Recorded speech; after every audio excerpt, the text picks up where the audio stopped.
Hello, happy Thursday evening here from Tallahassee, Florida. My name is Kevin Songer, and tonight I want to talk about Qigong and how Qigong has helped me manage not only my aortic dissection challenges, but also my kidney cancer, renal cell carcinoma challenges, and all of the PTSD and anxiety and worry and stress and physical challenges that are associated with living a life as an aortic dissection survivor. Shout out to Aortic Hope. Got a t-shirt here for giving me this opportunity to share about Qigong and aortic dissection. Really appreciate everything that Aortic Hope does for the survivor community. So, just a little bit about myself. I am a 12-year dissection survivor. It was ER treated and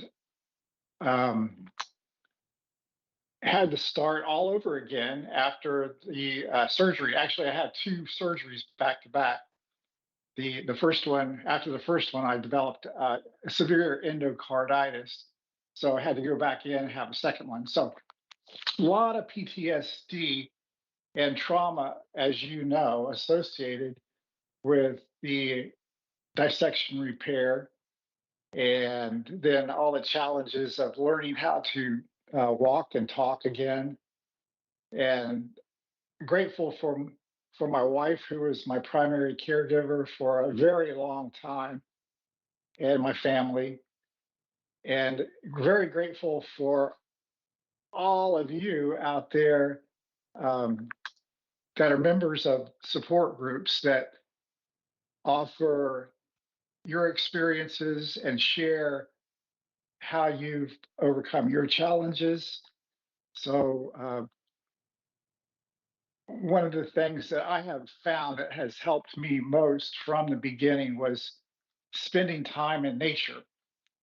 I love to be outdoors. I love to feel the sunshine on my skin. And that's one of the aspects that really did attract me to Qigong, because the Qigong has a very ancient history. Qigong has been dated back to 4,000 or more years ago. And over those 4,000 years, practitioners have developed different methods in Qigong that can address a lot of the physical issues and the post-surgery trauma issues that I found and I was challenged with. At least they did for me. Qigong was originally developed by the shamanistic and tribal medicine people in Asia, based on what they saw in nature, based on animal movements, based on the way that birds would fly and congregate and heal themselves when they were injured, uh, based on a whole lot of plant, herb, tree uses. So Qigong is very rooted in nature. And I could relate to that. Uh, Again, being an outdoorsman, I could relate to it. And it certainly lifted my spirit in a way that being bedridden did not, or trying to recover in my recliner did not. Now, of course, I've spent many hours in my recliner and many hours in the bed post surgery. But every chance I got, my wife would help me out in the beginning to go outside. and sit under the tree, watch the waves hit the shore here in Florida, go to some of the beautiful freshwater springs we have here in Florida, listen to the sounds of water running, listen to frogs. And I just want to say one thing about frogs here, real quick. Bear with me because this the frog and the wildlife component is embedded deeply into Qigong tradition also. So the story about frogs and why I really like frogs is that back in ancient times, from what I've been reading, when people were nomads and tribal and moved across the country and set up camp for the night, then as long as they could hear frogs in the background, everybody knew that it was safe, that there were no big predators. However, at night around the campfire, when all of a sudden the frogs would stop their calls, then people would take note and look up, thinking that there might be a big predator around because frogs hush when something big comes around. So I love listening to frogs, and I know that might sound strange, but it's very healing at night. So over the past many years, I've accumulated different types of Sony recorders. They're my favorite, and go out at night into the swamps in the forest or in the late afternoon and set up these recorders, and then come back the next day and I've accumulated quite a bit of beautiful wildlife sound that I've used along with the different types of qigong to help me manage my chronic anxiety and chronic PTSD. Now, qigong, there's three main types of qigong that have evolved over the eons. And the first is physical qigong, like martial arts. And well aware of the different types of, um, of, of Far East martial arts, like Kung Fu and other types of martial arts. They all have their roots in the same roots that Qigong was formed out of. That's the first type of Qigong. The second type is the medical Qigong, which I am very interested in on a personal level. Um, the medical Qigong takes advantage of uh, acupuncture and herbs or herbology and other modalities to actually heal. And here in Florida, if you are a licensed acupuncturist, you can actually do quite a bit of professional medical work. So I do believe that instead of a replacement for Western medicine saved my life. But medical Qigong, I find to be a great adjunct personally for myself. And then the third is the spiritual or mental type of Qigong, meditative Qigong, which we're going to talk a little bit about tonight in a bit. And uh, the meditative type of Qigong has allowed me to view my place in the universe and the cosmos and really look at the challenges that I face physically and mentally from an objective standpoint and really set things on a level plane. So the three types are the physical, which is the exercise or the martial arts, then the medical, which the acupuncture and herbology and the other traditional Chinese medicine methods, and then the meditative or spiritual qigong. Um, so a couple of concepts. Tonight, we're just going to look at the very basics. And then over the next couple of weeks, we're going to do this once a week for a month or so. We'll move into more and more advanced concepts. But tonight, I just want to introduce you to some of the basic aspects of Qigong that have really helped me after my dissection surgery and on my path to recovery. Um, one of the concepts that I want to talk about, and you'll hear it flow through many Qigong conversations, is uh, what does Qigong mean? What is the Qi in Qigong? We talk about Qi a lot and Qigong. Well, to in simplified terms, Qigong, Qi means vital breath or vital energy. That's a very loose translation, but um, it's just the energy that naturally exists within our body and within our universe, um, within the cosmos around us, the earth underneath us. Uh, it's if you look at quantum physics, it all boils down to all matter is just a compilation of energy waves.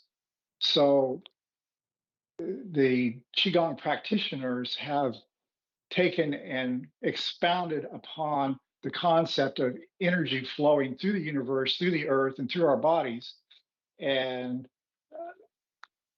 developed with physical Qigong methods to improve that flow of energy through our bodies. We don't want that energy to become stagnant or stagnation to build up in our body. Because whenever we do have energy stagnation, be it mental energy or physical energy, then problems can arise. So keeping that chi flowing, that vital breath flowing is very important. And the gong in Qigong, gong means focused. So if you have a focus on managing the energy that's flowing through your body and flowing from the universe through your body down to the earth and back up, if you really focus on improving that flow, then you're going to see so many benefits. At least I saw so many benefits in my life. The the five biggest benefits that I want to talk about tonight. First of all, was I always carried tension around in my joints, anxiety. I was just a tense person. You could see it in my face, facial expressions, in the way I held my body, just very tense. And one of the first true benefits of Qigong that I found to help me in my post dissection journey was to what I call relax, open our joints. And I've been studying with a great Qigong master teacher. Her name's Marissa Cranfield, and her website's yochi.com. But her brand of Yochi has really taught me so much and opened many doors for my healing path. But the relax, open our joints is the very first fundamental benefit that I want to share tonight. And so, how do you relax and open your joints? Well, let's start with our toes, and we can just wiggle our toes, and then wiggle our ankles, just loosen our ankles, move our feet in spirals, move our knees. Now, this is really easy to do when you're standing up, but I also like to share Qigong from a seated perspective because I know that when I first came home, I could not stand up. So uh, you can take these practices and stand, but tonight we're going to do it from a seated perspective because so many of us have physical limitations that make standing hard or may make standing hard. So we'll wiggle our toes and wiggle our ankles and wiggle our knees, wiggle our legs, just relax and open those joints and any tension that we have hidden in there, we're going to just shake it loose and move from our hips up our belly and I love just to just move my back up to my shoulders and out my shoulders and down my elbows and my fingers and my neck and my head. And if you can do this relaxation, opening your joints whenever you find yourself in a fit of anxiety or a bout of tension or hyperventilation, if you can just relax your body, it's so hard for that anxiety to perpetuate and continue on. So relax, open the joints is not only a great way to stop panic attacks from occurring for me, it's also been a great method of purging. If I find during the day I have something that's sticking in me and causing my blood pressure to rise, which is not good for dissection survivors, then if I just shake it out, one of the movements that uh, Marissa teaches us is called shake the tree. And would you just shake your body? And it's so hard to not smile, so hard to frown when you're just shaking your body and shaking, purging all of that stagnation out of your body. And once you purge it out of your body, then you can fill that void where the stagnation has left with brilliant happiness, compassion, joy, sunshine, and bright light. So the number one benefit that I've found, the first of the five, is that just relaxing can offer so many solutions to tension and anxiety and panic. The second one, and again, this is just as important, I think, in my opinion, to me, as the relax, open your joints, is posture. Now, one of the fundamental concepts of Qigong is that and we talked about energy flow. Energy is always flowing, flows from the cosmos down to the earth.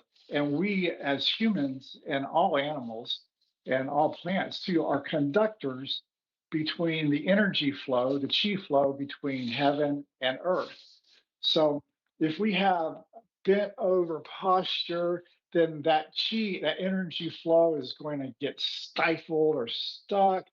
And what we want to strive for is what the masters in Qigong have described as the Taiji pole. And there's a lot of history behind that term, which we'll discuss in future conversations. But just imagine yourself as a conduit between heaven and the ground and the earth, the cosmos, the sky, and the earth. And you want that posture to be so straight, a straight central meridian that flows down to the earth and then back from the earth back up to the heavens, and you're filled constantly with renewed energy and beautiful chi.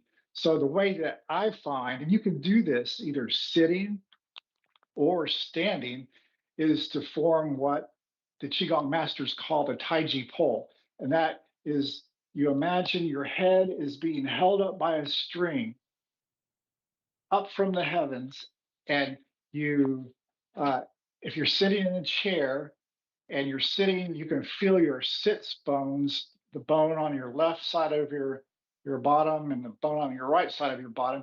If you will just roll back ever so slightly, you're tucking your tailbone in, you can feel your body rolling back off of those sit bones.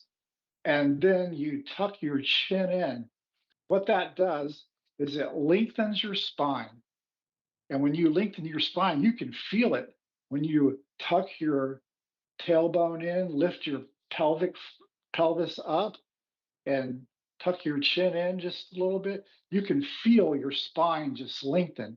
And when you do, you will feel I feel a rush of energy coming up and down my spine. And of course, besides the energetic perspective of the Taiji pole, the chi flowing from heaven to earth and back up, is also that's good posture. We don't want to slump over and put more strain on our spinal cord, which impacts our nerves and causes us more anxiety. We want our posture to be good. So tuck your tailbone in, tuck your chin bone in. I say it's like sitting on a bar stool, tucking your tailbone in, just sitting on the edge of a bar stool. And then you can do this when you're sitting down, when you're walking through the grocery store. I do it even when I'm driving the car. And so that's the second point that I wanted to bring out tonight. Qigong has taught me so much about the benefits available through good posture and the Tai Chi pole. So remember, a good way to stretch and lengthen that spine is to tuck your tailbone in, tuck your chin in just slightly, and you can feel your spine lengthen. And the number three benefit that I've found with Qigong, and this is so important, all of them are very important, but I love each one of them.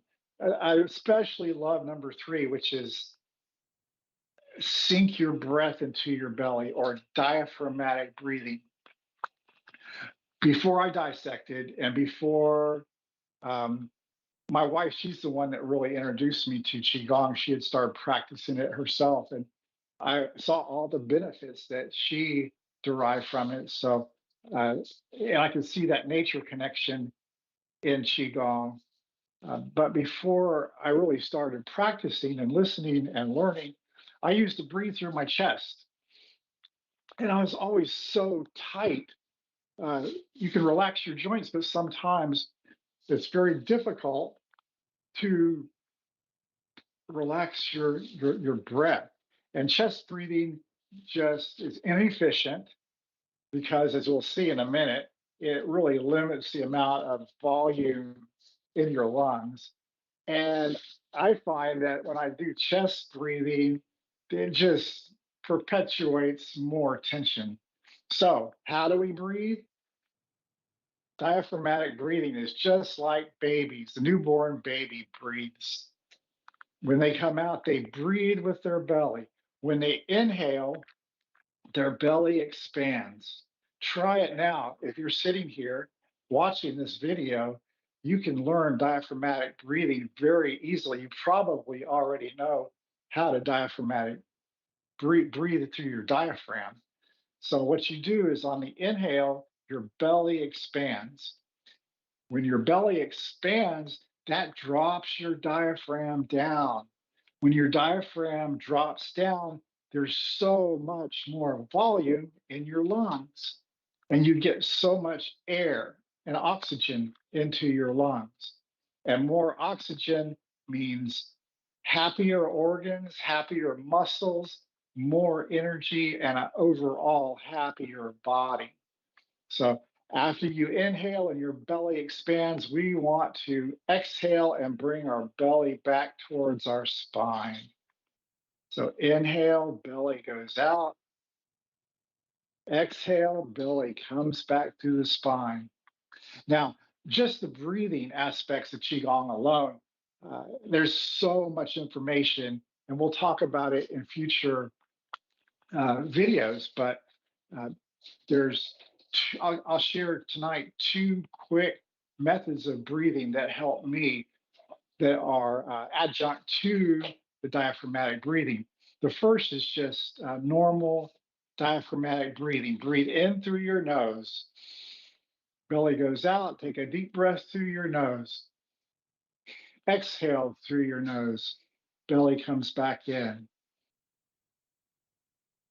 Nice, deep, long breaths. Inhale, belly goes out. Exhale, belly comes back towards the spine. That's very relaxing, that method. Now, the second one is a purging breath that I've learned from Qigong. And the purging breath is, again, an inhale through the nose, deep inhale through the nose, and your belly expands. Then exhale out the mouth with a little bit of a forced exhale.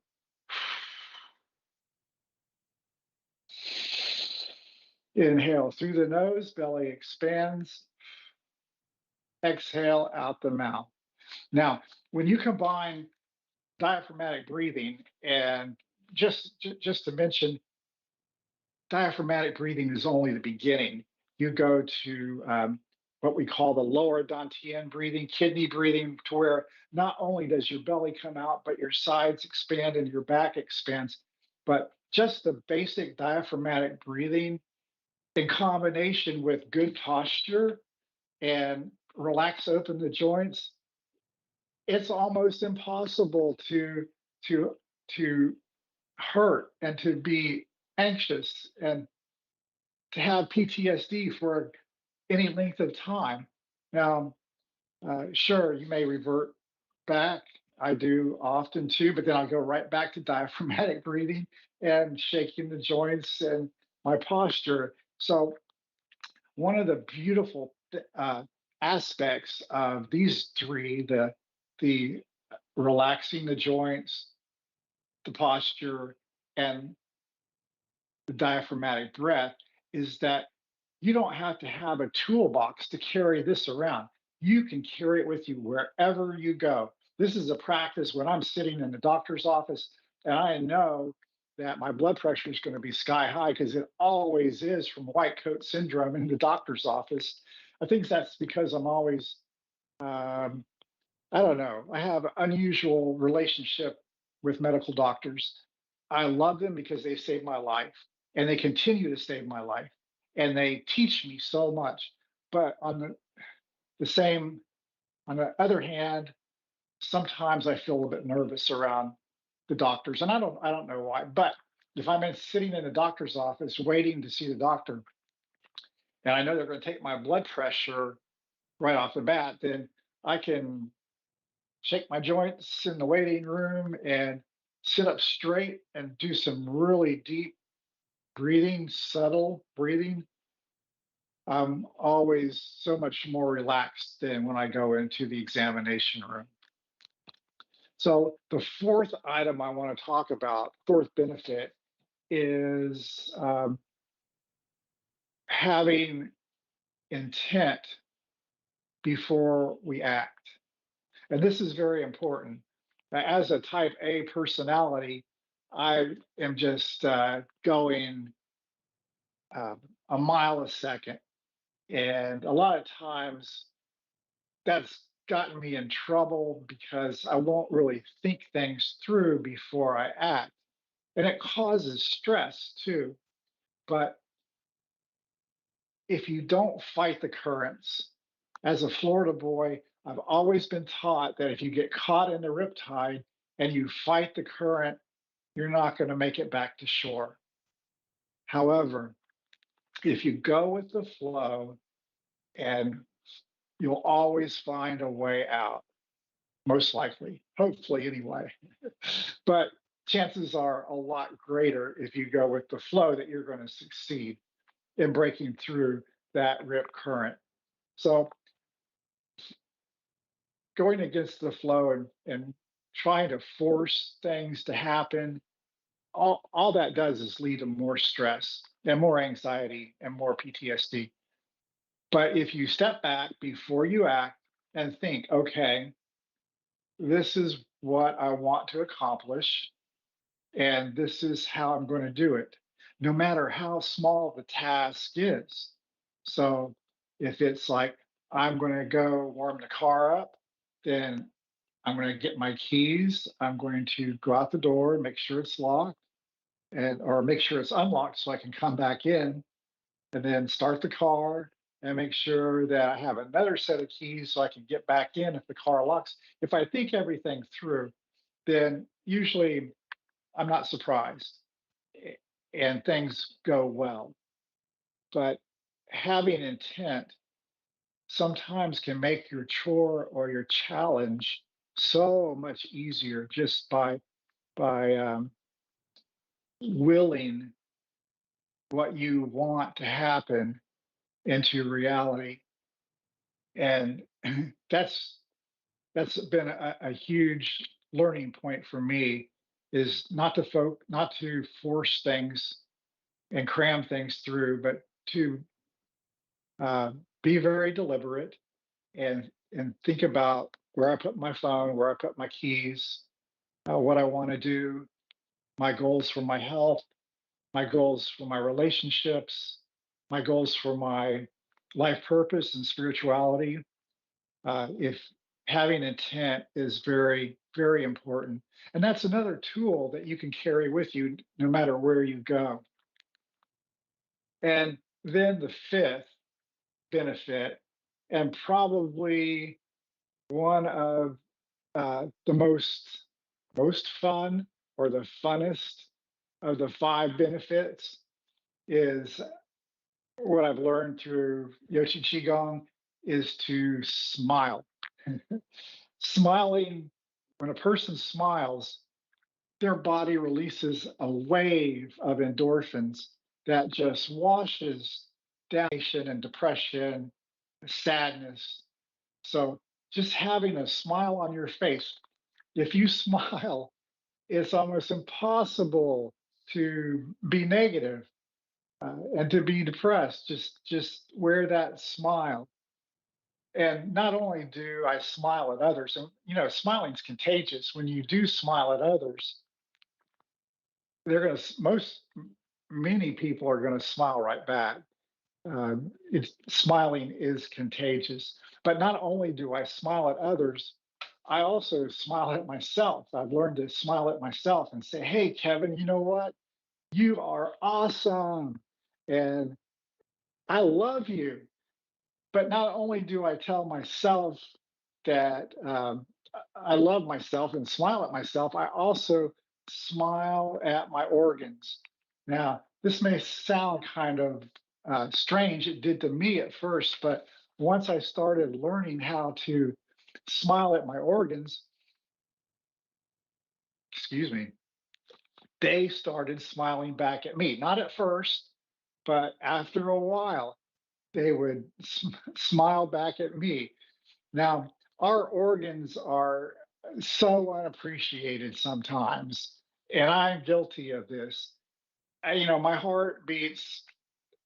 I, I I'm very aware of this because of my St. Jude mechanical valve and how clanky loud it is, and how obnoxiously loud it can be. But it's also made me realize how many beats every day that the heart pumps blood through our body. And I never tell it thank you. I used not to, but I do now. I smile at my heart, and I tell my heart how appreciative I am of the job that it does for me in keeping me alive. So we're going to talk just briefly about a few more organs in our body, the yin organs, tonight.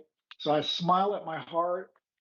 I envision just bright, beautiful red light encompassing my heart, just beautiful, energetic red light. And I smile at my heart, and I want my heart to know how much I appreciate the job that it does for me every day, even when I'm sleeping, and usually without a word of thanks. So in Qigong and the five element theory, besides the heart, there's the spleen.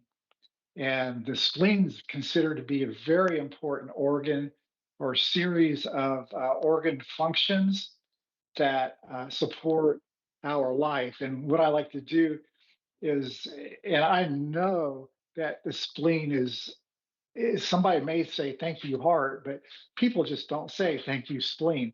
Your spleen would be so appreciative if you would just say thank you spleen for all you do, and smile at your spleen and tell your spleen you love it. And besides the spleen, then my lung, I really um, smile at my lungs and tell my lungs how much I appreciate them. So, smiling at my lungs. Um, I envision a whole field of beautiful quartz crystals, and the sunshine just reflecting off of the quartz crystals, and smiling at my lungs and telling my lungs that I love them. Now, besides the lungs, you have the kidneys, and our kidneys are very important. So I will smile at my kidneys too and tell my kidneys how much I love them. And besides my kidneys, then I have my liver. and I will smile at my liver and tell my liver how much I love him. So this is, hey, Jude. Okay, uh, sorry for the interruption there. So smiling at my liver. Um, Judy's my wife. She's in the kitchen. She made a wonderful supper tonight, and she's doing a little bit of cleanup in there. And uh, we had lentil soup, which I love. So I need to smile at my stomach too. But the stomach is a yang organ, and we're going to talk about the yang organs at a later date. So learning how to smile, not only at other people, but learning how to smile at yourself and smile at your organs is just been one of the greatest of the five benefits that I've found in Qigong. That's pretty much the basics that I wanted to talk about tonight, but I did want to maybe do a flow, a quick movement. Um, Qigong is also the term yin and yang runs deeply, is threaded deeply into Qigong practices. And yin and yang is is a state that the qi energy can occupy. And yin and yang is very difficult to explain, but they're opposites, but not exclusive opposites. You can think of the North and South Pole on the Earth, the magnetic poles on the Earth, and how they're strongest at each of the poles, but they also interweave around the equator. So yin and yang are opposites in one perspective, and so they always have to remain in balance. And this sounds complicated, but it's a fundamental aspect of Qigong, learning how yin and yang exist, light and dark. But of course, the setting sun turns into the moon, which turns into the rising sun. So there's the concept of yin and yang is very important. But if I had to summarize what yin and yang were, I would say balance.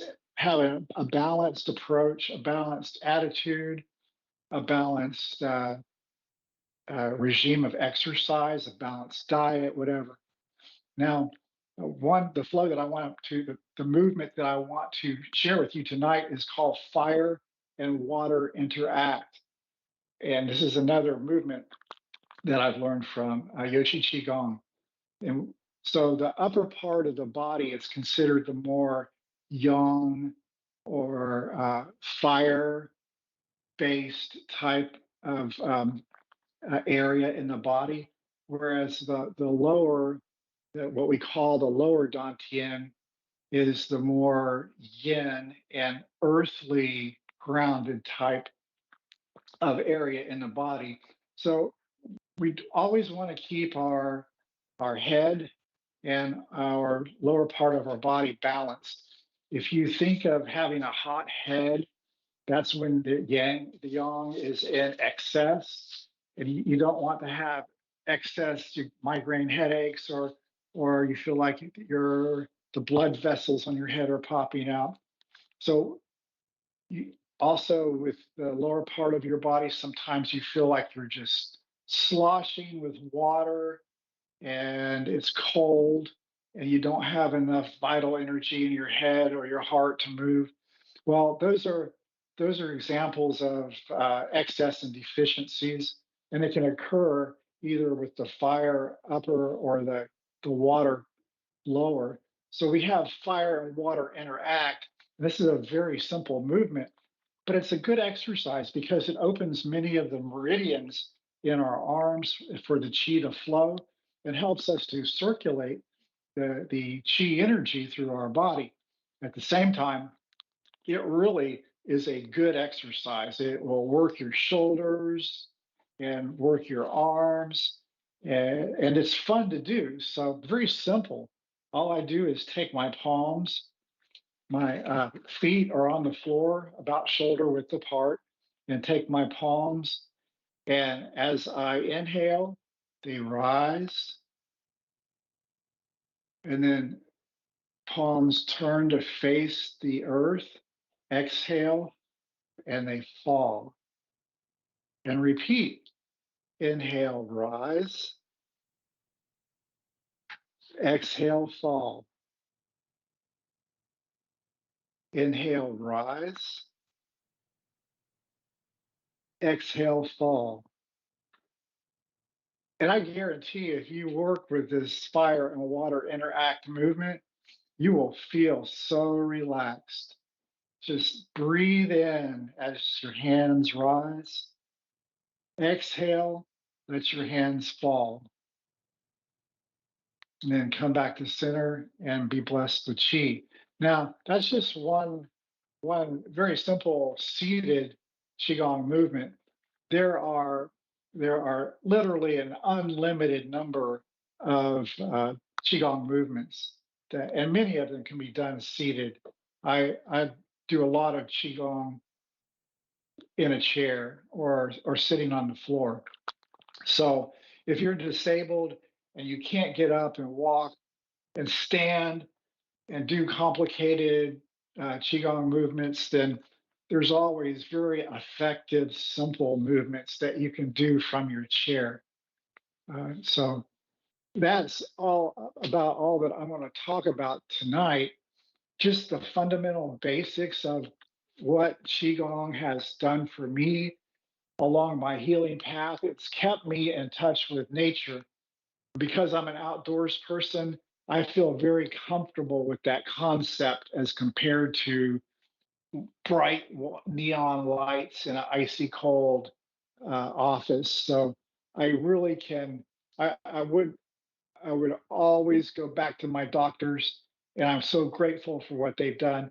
But at the same time, I do need some kind of nature input into my healing journey, and qigong has really put me back in touch with nature. And remember, the 5 benefits that I've talked about tonight. The first is relax, open the joints. If you get into an uptight situation, just shake it loose. And the second is sit up straight, tuck your tailbone in, bring your chin in. And the third is the diaphragmatic baby breathing, belly out on the inhale, belly comes back in towards the spine on the exhale. Then got to get something done, do it with intent. Don't force it. And finally, and most importantly, smile. Just smile every chance you get. Smile at every person you see. Smile at your organs, your heart and your spleen and your lungs and your kidneys and your liver. Tell them you love them and smile at them. It may take a while, but you will find that they will smile back at you. No kidding. And then, like I said, always be blessed and filled with chi. And at this point, if you have any questions, I'll be glad to try to answer them. I'm by no means a Qigong expert. I'm well on my journey towards where I want to be with Qigong, but every day I learn something new. And it's just been the greatest thing in the world to help me along my healing journey. So thank you for your time tonight and many blessings. Right on. Thank you so much, Kevin. We want to say hi to a bunch of people. Karen jumped in. Bill Barnhart dropped in to say hi. Terry Cook says this is so interesting. During the relaxation phase, the shaking part, right away, Karen says, I'm wiggling away. Then started quoting, shake it off. uh, Good, good. let's see. Tammy Warner, when you got into the breathing, said, thanks for such a great explanation about breathing. I'm a breath holder and I work on it all the time. Good, Tammy, good. Right. Let's see here. We got Karen. She's trying to make sure people click that like button. Got to appreciate our hostess of hostesses. Let's see here. When it came to, oh, I'm sorry. I should not go too far here. Christina's in chat. She's one of our longtime listeners here at AHTV. And her anniversary gift just got sent into the, or package got sent into the mail. Happy anniversary, Christina. Which This will be 10 years ago, 4 days after her birthday. Wow. So also, happy birthday, Christina. Happy birthday. All right. So Karen asks, how is it possible? Oh, wait, no, that's the thing where she pulled her shoulder muscle and we made fun of her. Does Kevin visualize anything specifically while doing Qigong? Well, ha- dissection life has really opened up my senses. I hear things and see things and smell things that I never did before dissection. And I think it's something that happened to my brain during surgery. But I do visualize there's a lot of healing power in different colors. And there's a lot of healing power in the sounds of nature too. So once you combine like a brilliant blue color, like a beautiful blue deep sky, with the sounds of wildlife and nature, or maybe rain, or a bubbling creek, wind blowing through the palm trees, then that visualization can be so powerful and it can take you places that you can't imagine. So yes, visualization is very important. Color work and combining with smells too, and nature sounds, nature audio. So great question. Yes, visualization is very important. We can talk about that in a different video in the future. Right on, right on. And then, Karen says, we all need to be more like Kevin and smile. Smiling is great. It's like I said, when you smile, Josh, you there's just your body's filled with a wave of endorphins. So very, very relaxing to smile. I agree wholeheartedly. I smile as much as I can. Good. I know Yeah. you do. All right. Well, Karen, do you have any suggestions for music tracks other than your nature audio that we can listen to during the next few weeks? Okay, so yeah, so sound therapy. Yes, sound therapy. Uh, There, I love ukulele. Ukulele music is so uplifting and happy. I also love native flute music at night too, Native American flute music, or any type of flute music. Piano music's nice. Uh, Again, I really tend to go back to the nature sounds, the wind, the rain, creek, the bubbling water, the bird calls, the frogs especially. So any nature-based, nature-themed music really does help with relaxation and PTSD management. Um, but there's so many good artists too. I like the words to one of the Beatles songs that says, "I have the words of a thousand, the the winds of a thousand songs in my hair," or something like that.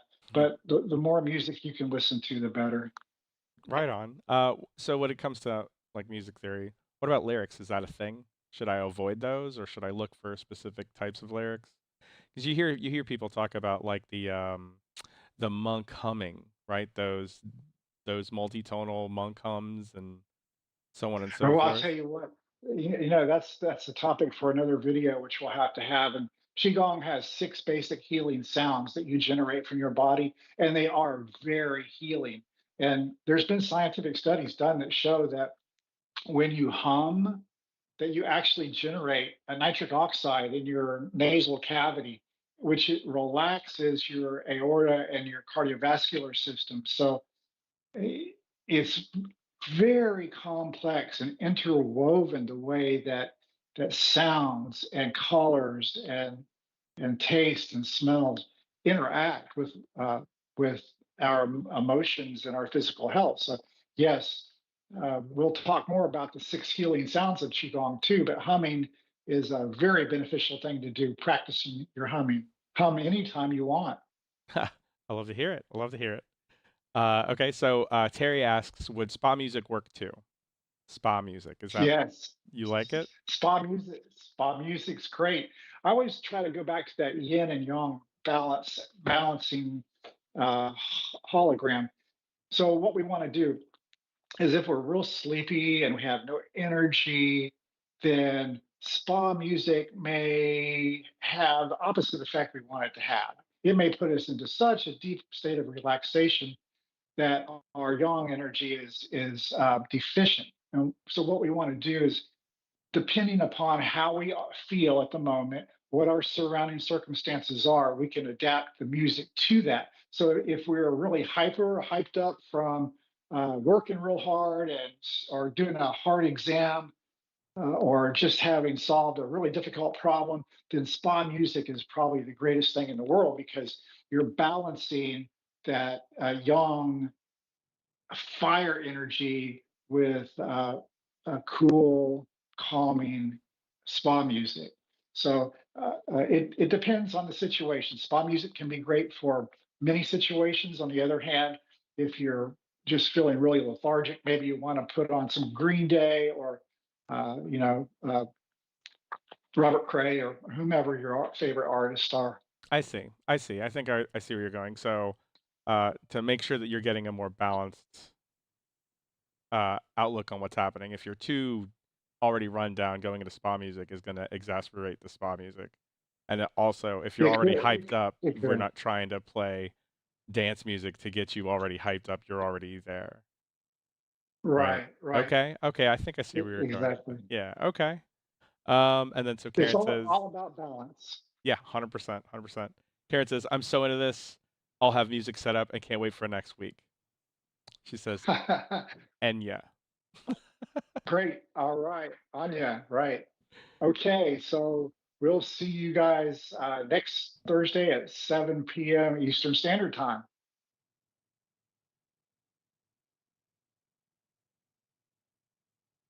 Uh, Again, always talk to your doctor about your exercise regime.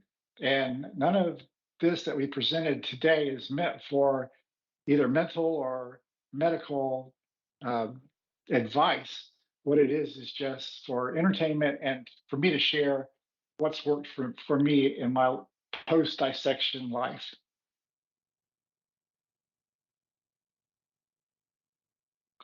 All right. Good night, everybody. May